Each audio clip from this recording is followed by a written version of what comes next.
The crystal chandelier cast dancing shadows across the country club's main dining room as I watched my wife of 18 years prepare to humiliate herself. And me. Again. Danielle stood at the head of our table, her designer dress catching the light just right, her perfectly styled blonde hair framing a face flushed with wine and something darker, recklessness, the kind that had been building for months. "Everyone! Everyone!" she called out, tapping her champagne flute with a butter knife. The sound cut through the dinner conversation like a blade. "I have an announcement!" I should have stopped her, should have grabbed her arm, whispered something about making a scene. But I'd learned something important over the past few weeks, something that made me curious to see just how far she'd go. The table quieted. 8 faces turned toward my wife, our closest friends, the people we'd shared holidays and anniversaries with for years. Greg Lane sat directly across from me, his arm casually draped around his wife Sabrina's shoulders. Perfect Greg, with his real estate empire and his smug smile. Sabrina, Danielle's best friend since college, looked up at my wife with the kind of anticipation that comes before a car crash. "I'm celebrating tonight," Danielle continued, raising her glass higher. Her voice carried that particular pitch it got when she'd had too much to drink. "I'm celebrating my own divorce." The reaction was immediate. Melissa Chan, our neighbor and self-appointed social media queen, gasped and then started laughing.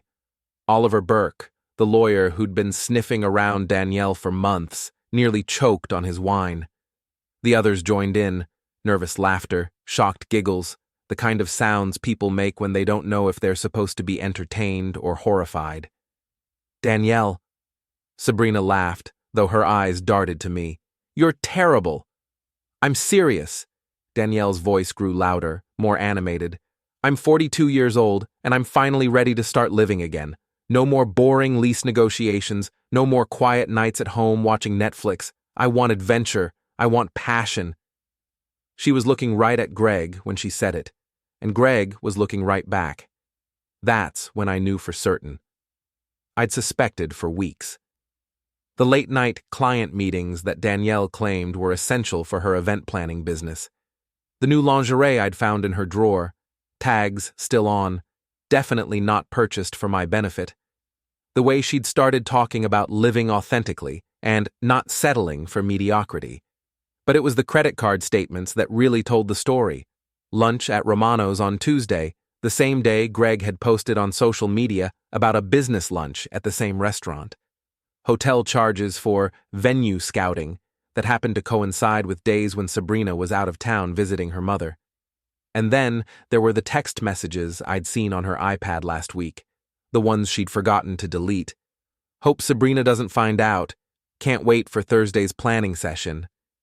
So I sat there, watching my wife celebrate the end of our marriage while flirting with her best friend's husband, and I felt something I hadn't expected. Relief. Not heartbreak, not anger, just pure, clean relief that I finally knew the truth. The laughter around the table continued. Melissa was already pulling out her phone, probably composing some cryptic social media post about the evening's drama. Oliver leaned closer to Danielle, his hand finding her elbow in a gesture that was supposed to look supportive, but came across as possessive. "Victor," Sabrina said, turning to me with a forced smile. "You're being awfully quiet. What do you think of your wife's toast?" Everyone looked at me then, 8 pairs of eyes waiting to see how the boring husband would react to his wife's public humiliation of their marriage. They expected me to laugh it off, maybe make some self-deprecating joke about how I'd better start updating my dating profile. Instead, I stood up slowly, straightening my tie. The table fell silent again, but this time the energy was different. Tense. Expectant. I looked directly at Sabrina, Greg's wife, Danielle's best friend, the woman who had no idea that her husband had been having an affair with my wife for the past 3 months. "Why laugh?" I said, my voice calm and clear. "She'll be back with your husband before the night ends." The silence that followed was absolute. Sabrina's face went white, then red, then white again. Her mouth opened, but no sound came out. Greg's hand, which had been casually resting on her shoulder, froze mid-gesture. Danielle's champagne glass stopped halfway to her lips. Melissa's phone slipped from her fingers and clattered onto her plate. "What did you just say?" Sabrina's voice was barely a whisper. I didn't repeat myself. I simply reached into my jacket pocket and pulled out a small envelope, placing it carefully on the table in front of her. "Open it when you get home," I said. "Or don't. Your choice." Then I turned to Danielle, who was staring at me like she'd never seen me before. "Congratulations on your divorce," I said. "I'll have the papers filed Monday morning." I walked out of that dining room without looking back, leaving behind 18 years of marriage and a table full of people whose lives were about to implode. Behind me, I could hear Sabrina's voice rising, Greg's stammered denials, Danielle's frantic attempts to explain what I'd meant. But I was already gone, walking through the country club's marble lobby toward the parking lot, where my car waited in the cool October night. I had work to do. 3 weeks earlier, I'd been a trusting husband, oblivious, maybe even willfully blind to what was happening right in front of me. But trust, once broken, has a way of sharpening your focus. It started with small things. Danielle coming home from client meetings with her lipstick perfectly intact, but her hair slightly mussed, new passwords on her phone and laptop, a sudden interest in working out that coincided with Greg Lane joining the same gym. Greg Lane, real estate developer, country club member, married to Danielle's best friend for 15 years, the kind of man who wore expensive suits and drove a Porsche and had never worked a day of honest labor in his life. Everything I wasn't, in other words. I'd never liked him much, but I'd tolerated him for Sabrina's sake. She was good people. A nurse who worked double shifts at the children's hospital and somehow still found time to volunteer at the animal shelter. She deserved better than Greg, but that wasn't my business, until it became my business. The first real evidence came from an unexpected source. Mrs. Lipman, our 78-year-old neighbor who spent most of her retirement watching the neighborhood through her kitchen window. She'd always been friendly, bringing over cookies at Christmas and keeping an eye on our house when we traveled. "Victor," she'd said one morning as I was getting my mail, "I hope you don't mind me asking, but is everything all right with Danielle?" "What do you mean?" Mrs. Lipman glanced around, then stepped closer. "Well, it's just that I've seen her leaving the house quite a bit during the day, and yesterday I saw her getting into a car with that Lane fellow from over on Maple Street. Seemed odd, since Sabrina wasn't with them." My stomach had dropped, but I kept my voice steady. "Probably just business. Danielle does event planning for a lot of people in the neighborhood." "Oh, of course," Mrs. Lipman said quickly. "I didn't mean to imply anything, it's just, well, they seemed quite friendly. And she was carrying an overnight bag." That night, I'd started paying attention. I began checking our joint credit card statements more carefully. Danielle had always handled most of our finances. She was better with details, she said, more organized. I'd been happy to let her take care of it. But now I looked at every charge, every date, every location, and patterns started to emerge. Lunch at Romano's on September 15th, the same day Sabrina had posted on Facebook about working a double shift. Dinner at the Riverside Inn on September 22nd, a Tuesday night when Danielle claimed she was meeting with a bride about wedding planning. Hotel charges at the Garden Suites for venue research that happened to fall on days when I was traveling for work. I started taking screenshots, building a timeline, and then I found the text messages. Danielle had always been careless with her devices, leaving her iPad on the kitchen counter while she showered or ran errands.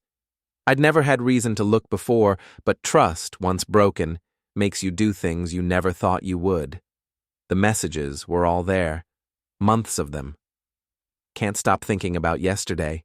When can we meet again?" "Sabrina's visiting her mother this weekend. My place?" "Victor's in Chicago until Thursday. Come over tonight. Hope your wife doesn't find out. Can't wait for Thursday's planning session." And the most damning one, sent just 3 days before the country club dinner. I told Victor I want a divorce. He doesn't suspect anything about us. Soon we can stop sneaking around. I'd sat in my kitchen, reading through months of betrayal, and felt something cold settle in my chest. Not rage, that would come later. Just a kind of clinical detachment, like I was reviewing a business contract that had gone bad. That's when I started planning. I printed everything. Screenshots of the text messages, copies of the credit card statements, photos that Mrs. Lipman had taken from her window. She was surprisingly tech-savvy for her age. I organized it all into a timeline, cross-referenced with social media posts and work schedules. The evidence was overwhelming. Danielle and Greg had been having an affair for nearly 4 months, meeting at hotels, at his house when Sabrina was working, sometimes even at our house when I was traveling. But I didn't confront them, not yet.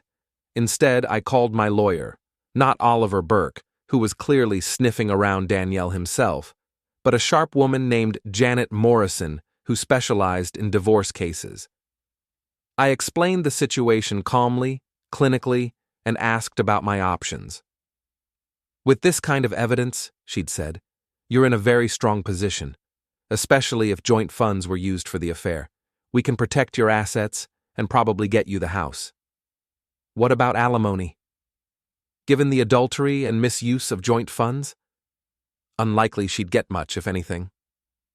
I'd thanked her and hung up, then made another call to my bank to set up a separate account and start protecting my finances. Then I waited.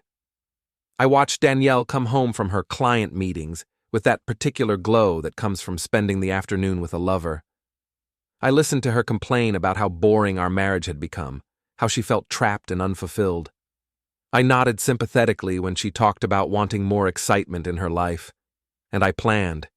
The envelope I'd given Sabrina contained copies of everything: the text messages, the credit card statements, the hotel receipts, even Mrs. Lipman's photos. But more than that, it contained a timeline that made the affair impossible to deny or explain away. I'd also included a handwritten note. "I'm sorry you had to find out this way. You deserve to know the truth. Victor." As I drove home from the country club that night, my phone was already buzzing with calls and texts. Danielle, frantically trying to reach me. Greg, probably panicking about what Sabrina might do with the information. Maybe even Sabrina herself, though I doubted she'd want to talk to me anytime soon. I ignored them all. Instead, I drove to my office, where I'd already prepared the next phase of my plan. Divorce papers, ready to be filed first thing Monday morning. Documentation of the misuse of joint funds, which would help me keep the house. And a carefully worded statement from my lawyer to release to anyone who asked, explaining that I was seeking a divorce due to irreconcilable differences and would not be commenting further on private family matters. Let Danielle explain to her friends why her marriage had ended so suddenly. Let Greg deal with his wife's fury. Let their social circle pick sides and spread gossip. I was done being the oblivious husband. It was time to be the one holding all the cards. Monday morning came with a vengeance. I was sitting in my office at 8 a.m. reviewing lease agreements for a new shopping complex when my phone started ringing. Danielle's name flashed on the screen for the 15th time since Saturday night. I let it go to voicemail, just like all the others. My assistant, Janice Harper, knocked on my door around 9. "Victor, there's a woman here to see you, says she's your wife. She seems upset." I looked up from my paperwork. Janice was 55, had been with the company for 20 years, and had a gift for understatement. If she said Danielle seemed upset, it probably meant my wife was on the verge of a complete breakdown. "Tell her I'm in meetings all day," I said. "If she wants to discuss anything, she can contact my lawyer." Janice nodded and disappeared. 5 minutes later, she was back. "She's not leaving. She's sitting in the lobby and she's crying, loudly. It's making the other clients uncomfortable." I sighed and saved my work. "Fine. Send her in. But give us 5 minutes, then call and say I have an urgent conference call." Danielle burst through my office door like a hurricane. Her hair was unwashed, her makeup smeared, and she was wearing the same dress from Saturday night. She looked like she hadn't slept in 3 days. "How could you do this to me?" she demanded, slamming the door behind her. "How could you humiliate me like that in front of everyone?" I leaned back in my chair and studied her. "I humiliated you? That's interesting. I thought you humiliated yourself when you toasted our divorce while flirting with your best friend's husband. That's not what happened, isn't it?" I opened my desk drawer and pulled out a folder, because I have about 4 months of evidence that suggests otherwise. Her face went white. "You've been spying on me?" "I've been paying attention. There's a difference." I opened the folder and spread some of the printed text messages across my desk. "Would you like to explain these? Or maybe you'd prefer to discuss the hotel charges on our joint credit card?" Danielle stared at the papers like they were poisonous snakes. "Victor, I can explain." "No need. I already filed for divorce this morning. My lawyer will be in touch with yours." "Oh, wait, that's right. You don't have a lawyer yet. Might want to get on that. You can't just throw away 18 years of marriage." "I'm not throwing it away. You already did that." I gathered the papers and put them back in the folder. "You made your choice, Danielle. You chose Greg Lane over our marriage.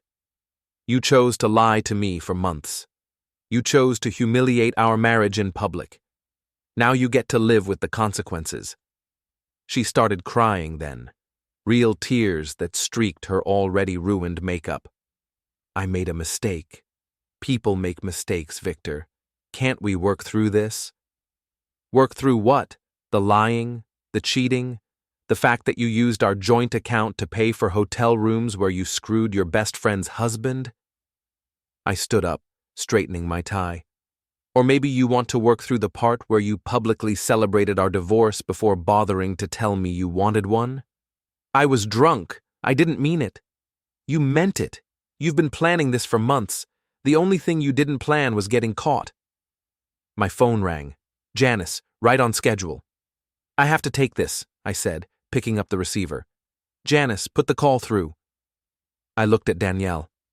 "You need to leave. Now." "Victor, please. Security will escort you out if necessary. Don't make this harder than it needs to be." She left finally, but not before calling me every name in the book and promising that I'd regret this. I watched from my office window as she stumbled across the parking lot to her car, still crying, still a mess. I almost felt sorry for her. Almost. The rest of the week brought a parade of phone calls and text messages from our former friends. Most of them were fishing for information, trying to figure out what had really happened at the country club. A few were genuinely concerned about both of us, but several were clearly taking sides, and it became obvious pretty quickly which side they'd chosen. Melissa Chan called Wednesday afternoon.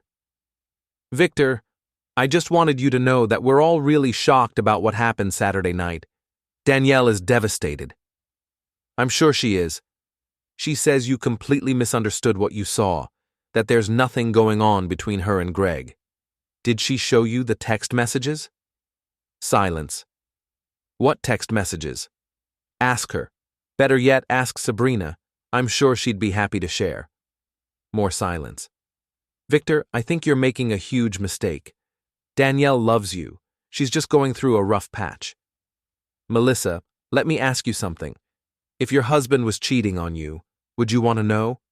"Of course, but then you understand why I told Sabrina. And if you think I'm making a mistake by divorcing my cheating wife, well, that's your opinion and you're entitled to it." I hung up before she could respond.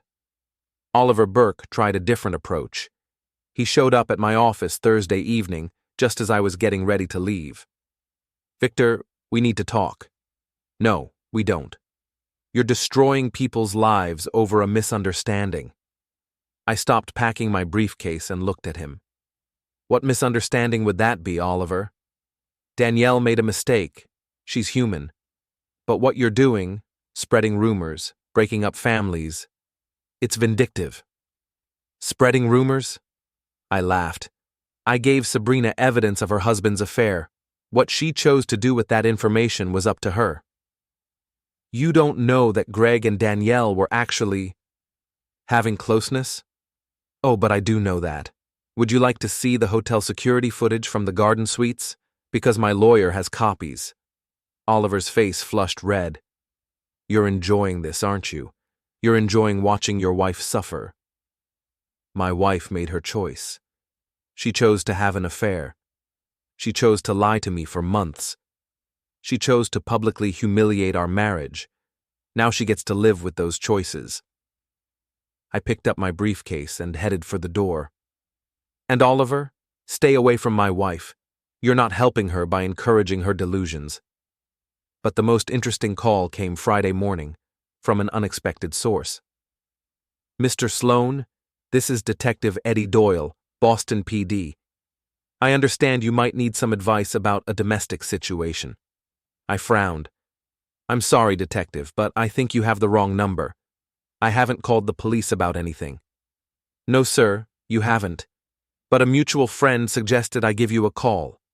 Big Mike Torino? He said you two went to high school together. Big Mike. I hadn't thought about him in years.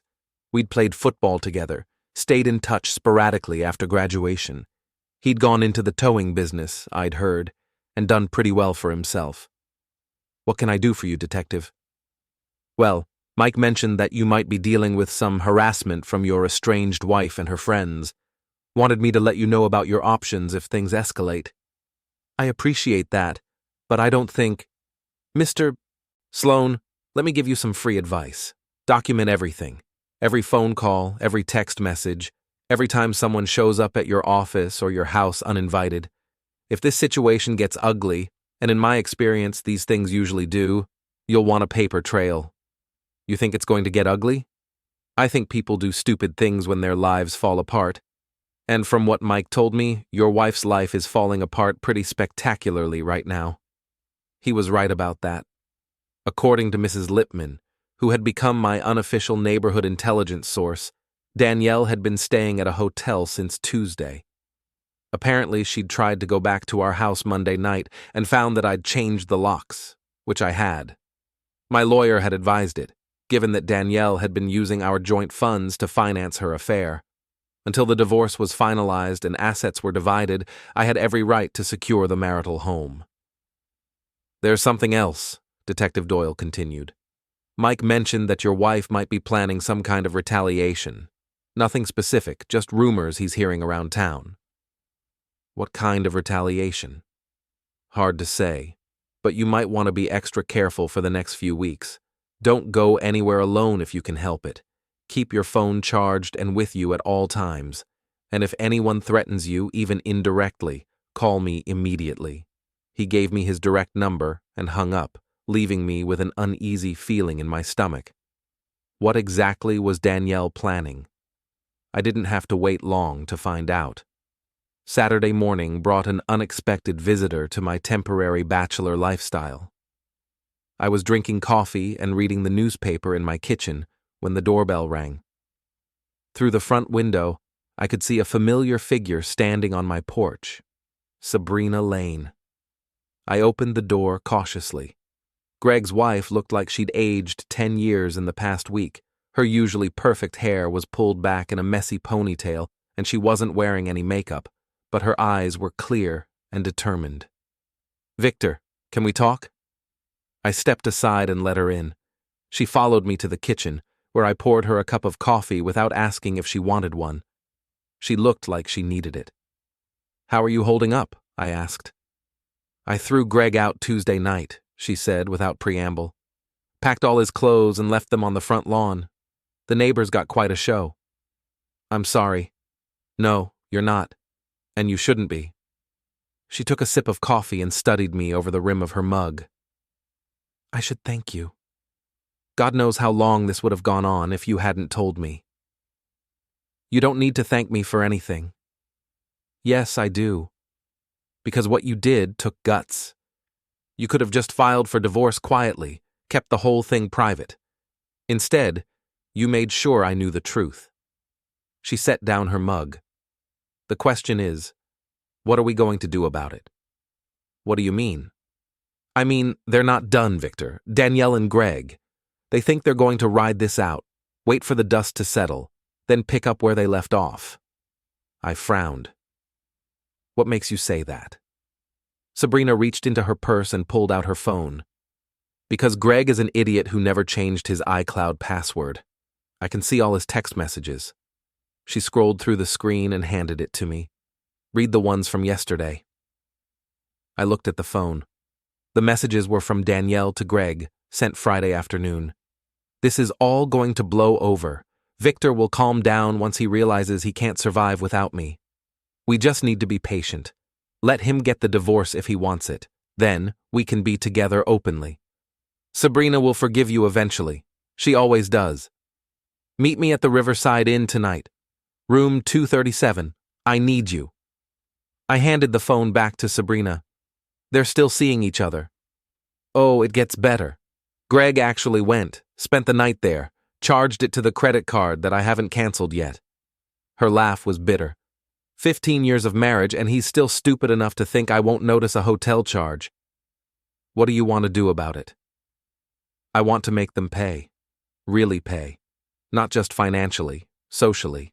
I want everyone in this town to know exactly what kind of people they are. She leaned forward. And I think you want the same thing. She was right. The divorce would handle the legal aspects of ending my marriage, but it wouldn't address the humiliation Danielle had put me through. The months of lies, the public mockery of our relationship, the way she'd made me look like a fool in front of our friends. What did you have in mind? Danielle has that big charity event next weekend, the hospital fundraiser at the Grand Ballroom downtown. She's been planning it for months. It's supposed to be the social event of the season. Half the town will be there. I knew about the event. Danielle had been working on it since spring, calling in favors from every contact she had. It was supposed to establish her as the premier event planner in the area, the kind of showcase that would bring in high-end clients for years. What about it? She's counting on that event to save her reputation and her business. Most of her clients came through our social circle, and they're starting to distance themselves from her. But if she can pull off this fundraiser, prove that she's still the best at what she does, she thinks she can rebuild. And you want to sabotage it. I want to make sure everyone there knows exactly who they're dealing with. Sabrina's eyes were hard. I want them to see the real Danielle, the woman who destroys marriages and betrays her best friends. I thought about it. It was tempting, very tempting, but it was also risky. What exactly are you proposing? Leave that to me. I just need you to be there, and I need you to trust me.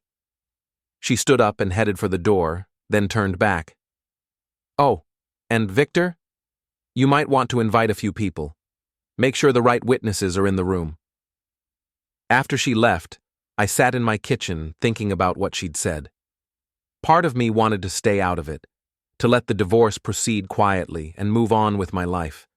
But another part of me, the part that had been humiliated and betrayed, wanted to see Danielle face some real consequences for what she'd done. I made a few phone calls. The first was to Detective Doyle. That retaliation you mentioned? I think it might be happening next weekend. What kind of retaliation? I'm not sure yet, but there's going to be a big social event downtown, and I have a feeling it's going to get interesting. Want some backup? Probably not a bad idea. The second call was to Big Mike Torino. We hadn't spoken in years, but he answered on the second ring like we'd talked yesterday. Victor, Eddie Doyle told me you were having some trouble with the ex. How you holding up? I'm fine, Mike, but I might need a favor next weekend. Name it. I need you to be somewhere at a specific time, wearing a suit. Think you can handle that? Big Mike laughed. Brother, I own 3 suits and I know how to use them. Just tell me where and when. The third call was to Mrs. Lipman. Victor, dear, how are you holding up? This whole situation must be so difficult for you. I'm managing, Mrs. Lipman. But I was wondering, do you still have those photos you took? The ones of Danielle and Greg? Of course, I printed copies, just in case they might be useful. Would you be interested in attending a charity fundraiser next weekend? I think you might find it... educational. By Sunday evening, I had everything in place. Detective Doyle would be at the fundraiser in an unofficial capacity, just keeping an eye on things. Big Mike would be there as my guest, providing moral support and physical backup if needed. Mrs. Lippman had agreed to attend as well, armed with her photos and her talent for strategic gossip. I still didn't know exactly what Sabrina was planning, but I had a feeling it was going to be spectacular. The only question was whether I was ready to watch my wife's world come crashing down in front of half the town. The answer, I realized, was yes. I was more than ready. The grand ballroom looked spectacular. I had to give Danielle credit. Whatever else she was, she knew how to plan an event. Crystal chandeliers cast warm light over tables draped in white linen. Elaborate floral centerpieces filled the air with the scent of roses and lilies, and a string quartet played softly in one corner. 300 of the area's most prominent citizens had paid $500 each to attend the hospital fundraiser.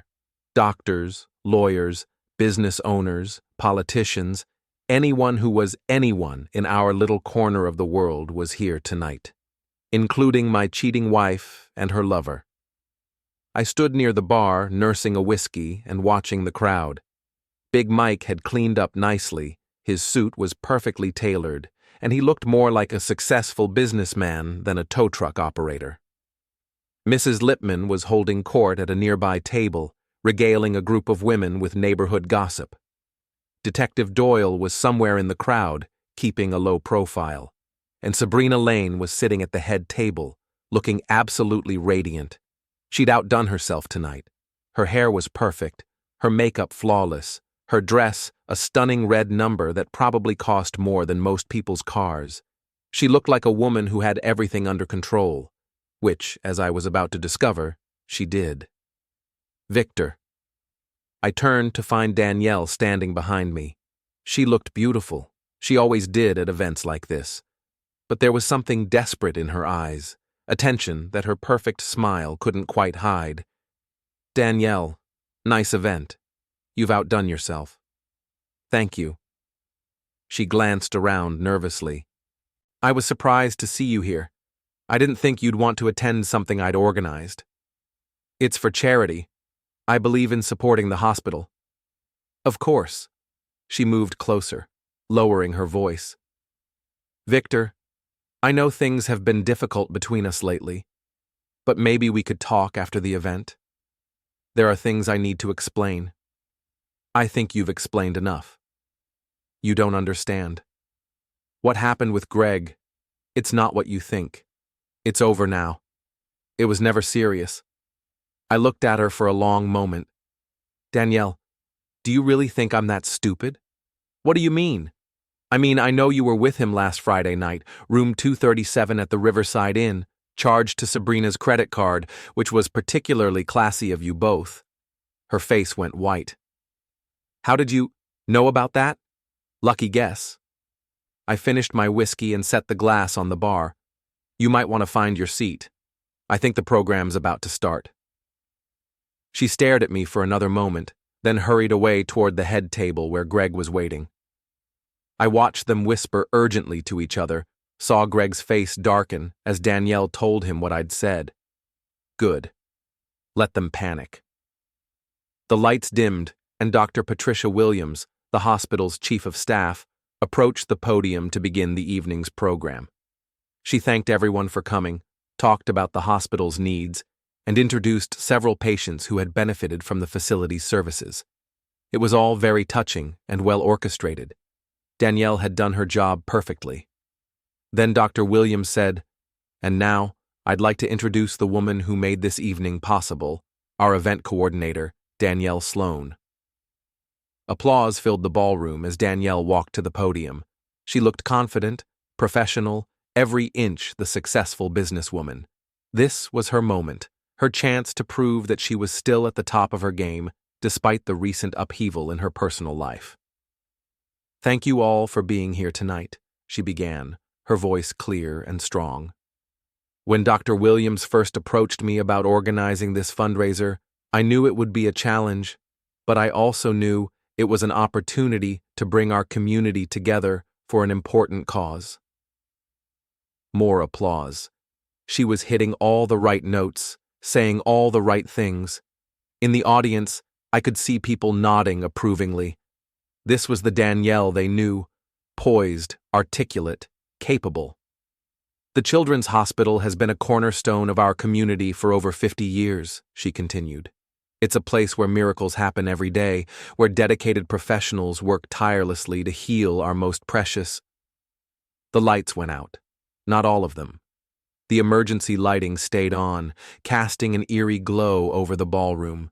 But the main chandeliers, the spotlights, everything that had been illuminating Danielle at the podium, went dark. A murmur of confusion rippled through the crowd. Danielle stopped speaking, looking around uncertainly.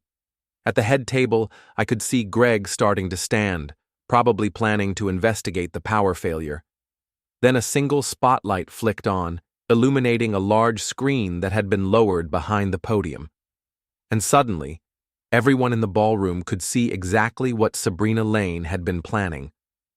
The first image was a text message blown up large enough for everyone to read. "Can't stop thinking about yesterday. When can we meet again?" The crowd fell silent. Danielle turned to look at the screen, and I saw her face go from confusion to horror in the space of a heartbeat. The second image was another text. "Sabrina's visiting her mother this weekend. My place?" Then another, "Victor's in Chicago until Thursday. Come over tonight." And another, "Hope your wife doesn't find out. Can't wait for Thursday's planning session." By now, people were starting to understand what they were seeing. I could hear gasps, whispered conversations, the scraping of chairs as people turned to get a better look at the screen. But Sabrina wasn't done. The next image was a credit card statement, with hotel charges highlighted in red. Then another, showing lunch dates that coincided with Sabrina's work schedule. Then photos, Mrs. Lipman's photos, showing Danielle and Greg entering and leaving hotels, embracing in parking lots, kissing outside restaurants. The evidence was overwhelming, undeniable, and projected in high definition for 300 people to see. Danielle stood frozen at the podium, her mouth open, her face white as paper. In the audience, Greg was on his feet now, looking around frantically as if searching for an escape route. And then Sabrina herself appeared in the spotlight, walking calmly to the podium. "Ladies and gentlemen," she said, her voice carrying clearly through the silent ballroom, "I apologize for the interruption, but I thought you should know exactly what kind of person you've been trusting to organize your social events." She gestured to the screen, where a final image had appeared, a photo of Danielle and Greg in what was clearly a hotel room, taken through a window by a private investigator Sabrina had apparently hired. "My husband and Mrs. Sloan have been having an affair for over 4 months," Sabrina continued. "They've used hotel rooms paid for with joint marital funds. They've lied to their spouses, their friends, and their community. And they've done it all while pretending to be upstanding members of society." The silence in the ballroom was absolute. 300 people sat transfixed, watching the complete destruction of 2 reputations in real time. "Mrs. Sloan," Sabrina said, turning to face Danielle, "would you like to explain to these good people how you've been using their trust and friendship to cover up your adultery? Or perhaps Mr. Lane would like to tell his business partners how he's been conducting his affairs, both personal and professional?" That's when Greg snapped. He charged toward the podium, his face purple with rage. "You crazy snake! I'll sue you for everything you've got." But he didn't make it to Sabrina. Big Mike stepped into his path, all 6 feet 4 inches and 250 pounds of him, and Greg bounced off him like a tennis ball hitting a brick wall. "Easy there, sport," Big Mike said calmly. "Let's not make this any uglier than it already is." Greg swung at him. It was a wild, desperate punch that Big Mike easily avoided. Greg's momentum carried him forward, and he crashed into a table, sending dishes and flowers flying. That's when Detective Doyle appeared, his badge visible on his jacket. "All right, that's enough," he said firmly. Mr. Lane, you need to calm down before this gets any worse. But the damage was done. Greg Lane, prominent real estate developer and pillar of the community, was lying on the floor covered in champagne and roses, having just tried to assault a woman in front of 300 witnesses. And Danielle was still standing at the podium, tears streaming down her face, her career and reputation in ruins. I walked to the front of the ballroom, past tables full of shocked faces and whispered conversations. When I reached the podium, I looked up at my wife, my soon-to-be ex-wife, and felt nothing but pity. "You wanted a divorce, Danielle," I said quietly, my voice carrying in the silent room. "Congratulations, you've got one." I turned to address the crowd. "Ladies and gentlemen, I apologize for the disruption to your evening, but sometimes the truth needs to come out, no matter how ugly it is." I gestured to Sabrina. "Mrs. Lane has shown remarkable courage in exposing this betrayal, and she has my complete support." Then I looked back at Danielle one last time. "You made your choice. Now live with it." I walked out of that ballroom with my head high, leaving behind the wreckage of 2 marriages and 2 reputations. Behind me, I could hear the buzz of 300 conversations starting at once, the sound of a scandal that would be talked about for years to come. In the parking lot, Big Mike caught up with me. "Damn, Victor, that was something else. Your ex-wife picked the wrong guy to mess with." "She picked the wrong friend to betray," I corrected. "Sabrina Lane is not someone you want as an enemy." "What happens now?" "Now?" "Now Danielle gets to explain to her remaining clients why they should trust someone who's been lying to everyone for months. Greg gets to explain to his business partners why his personal life just became front-page news. And I get to start over. You okay with that?" I thought about it as we walked to our cars. Was I okay with it? 18 years of marriage gone, a social circle destroyed, a reputation ruined, though not mine. "Yeah," I said finally, "I'm okay with that." Because for the first time in months, I felt free. Free from the lies, free from the